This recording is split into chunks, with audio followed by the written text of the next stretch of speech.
everyone. Today I'm going to teach you how to make a rubber band ball.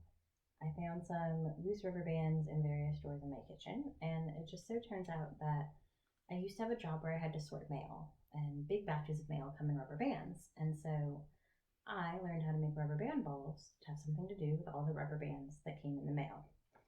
So I'm going to start with these little guys. They're the smallest of the rubber bands that I found in my kitchen. They're kind of oddly shaped. So I'm going to make them the center.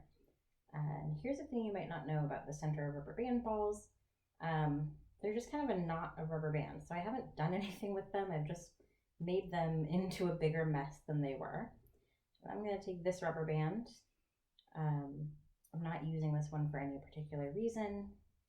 I could use any of the rubber bands on the table. I'm just going to kind of wind it around loosely. So as you can see, it's on there pretty loose. It still looks like a mess.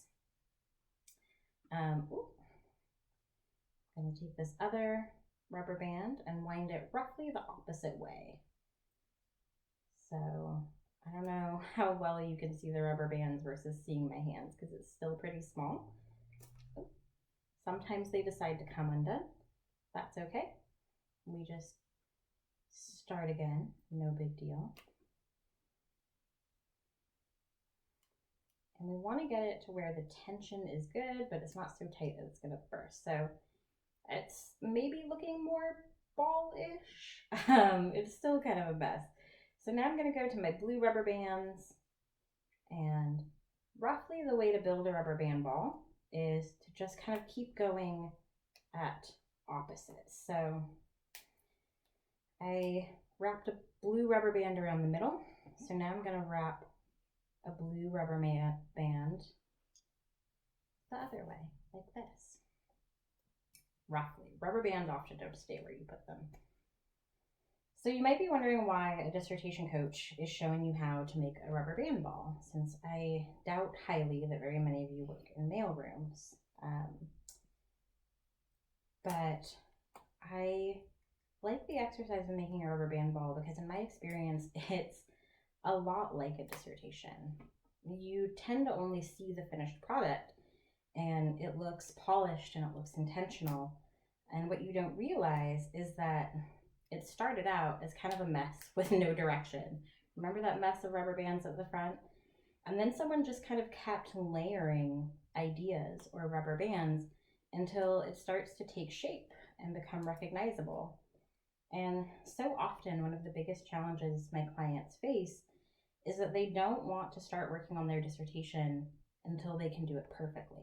So they think they have to know how to finish to even get started. But the truth is, you're not going to know how to finish before you get started. Sometimes you'll go backwards, like these two rubber bands just came off. But that's totally okay. We're just going to try putting them on here in new ways. Just like if a piece of your dissertation doesn't work, it might work in a later chapter. It might work in a later project. There's never any wasted time. We're always going to make that rubber band get on there. I'm going to try another rubber band.